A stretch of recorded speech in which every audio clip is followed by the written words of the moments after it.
Miss Music Nerd. Hello. Your first review here on Burgh Vivant. Yes. Welcome. Just a few evenings ago, actually last evening, you saw the performance, the opener of the Pittsburgh New Music Ensemble's 2014 season. Right. And the title of this piece was? The Lost Traveler. Well, it was a vision of what it is like to be human in the world, in fact, which is a very ambitious and large undertaking, but I felt it was very successful. There were several different pieces by, how many composers? 4 different composers, and the production was assembled in a way to create this journey of finding one's identity and perhaps having that identity broken down. One of the things that the Pittsburgh New Music Ensemble does very well is they create a program that is unified in concept. They'll have, a certain number of different composers and different styles of music, but they always have a theme, so everything makes sense as a dramatic whole. So there is an artistic term that I like to think of in connection with this, which comes from German. So, Germans like to run several words together into one large term. So this is Gesamt, total, Kunst, art, Werk, work. So Gesamtkunstwerk, which means a unification of all of the different art forms into one in service of an overarching vision. I had heard some of the pieces before, so in that sense I knew what to expect, but the way that it was all put together made everything seem like more than just the sum of its parts. Wow. And it began with music that was very beautiful. So there was a piece by the composer Kevin Putz, who's a young composer, recent Pulitzer Prize winner, and a composer who has been performed by the ensemble several times. I didn't even realize they gave Pulitzer Prize for composition for music. Yes, they do. Shame on me for not knowing that. Now you know. And so this was, to my thinking, the beauty of life was captured by this music. And ordinarily his piece would be performed all in a row, all of the movements in a row. But what they did was they interspersed his piece with other pieces. And I wonder what the composer would think about that.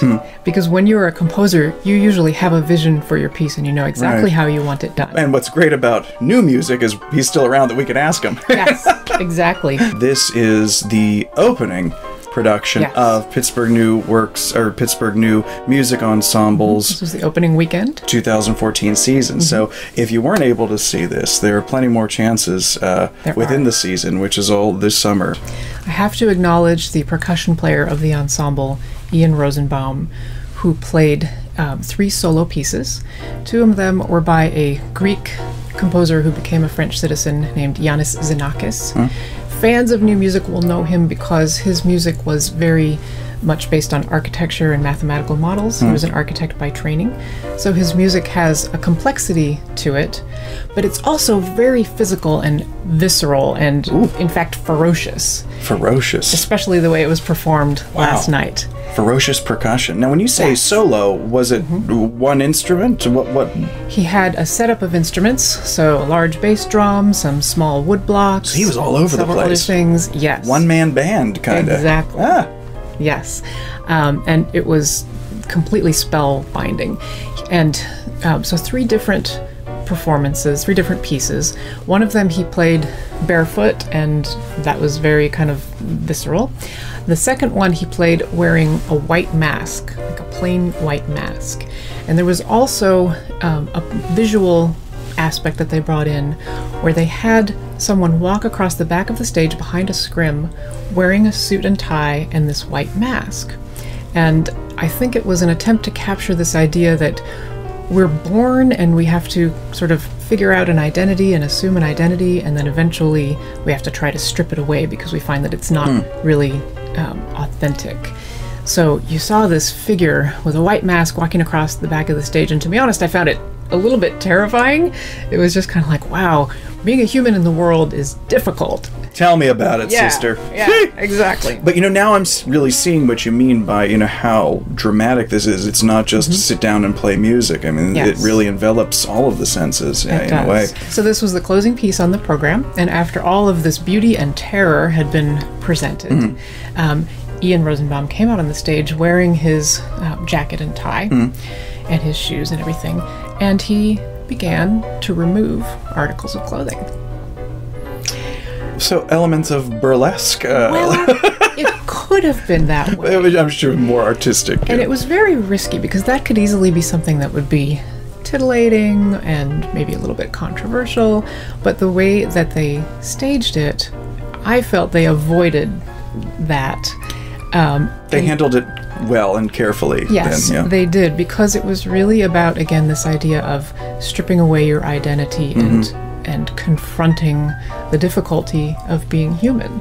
Now, I happen to know that this particular piece was called for in its score, in its instructions, for the performer to be shirtless and barefoot and sitting on a bare floor and using their body as an instrument. So kind of slapping different parts of the body, bony parts and soft parts to make different sounds. Wow. Vocalizing with, the voice and the mouth and making sort of smacking noises with the mouth. Rustling hands through the hair to make a kind of sound like that. So he sat down on the floor, stripped down to his shorts, and performed this piece, which the piece could be done in a comic way. It could be done in a kind of absurdist, Dadaist theater way, but the way that he did it felt to me very psychological, very much like someone who was perhaps almost having a psychotic break, but just... And the way that Kevin No described it in terms of how he sees the piece is that he sees it as stripping away anything that had accumulated during the course of one's life, all of the identity and experience and baggage that happens, just stripping it away and dealing with the rawness of being alive. This is deep. It was very deep and it was very powerful, and I think that some of the people in the audience were a little bit shocked that this was happening. It wasn't what you expect when you go to hear a chamber music performance, but it was very powerful, and at the end of it, I was a puddle of jelly, personally. I hope that people will give them a try, and one thing that is interesting about it is the first time you go and hear the ensemble, you get in for free. Yes, I heard that. The rumors are true. The first one's free, and then when you come back, they start charging. Cheers to Pittsburgh New Music Ensemble. Cheers. And their upcoming season. And to you, Miss Music Nerd. Thank you very Cheers much. indeed. That is because it's not the composer John Cage. Who There's a different Cage. Heard of? Yes. Oh. It's either a poem or a painting. Nicolas Cage? Not Nicolas Cage. Oh.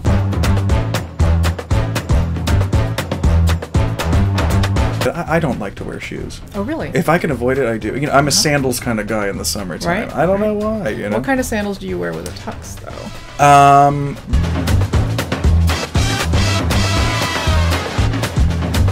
Now the thing I can't stand is the sandal where it puts the little thing to split your I can't toe. stand that either. No, it's like. No.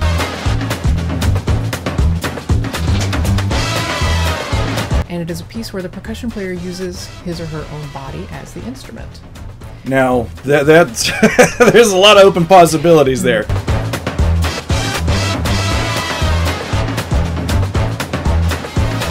And it is Gesamtkunstwerk.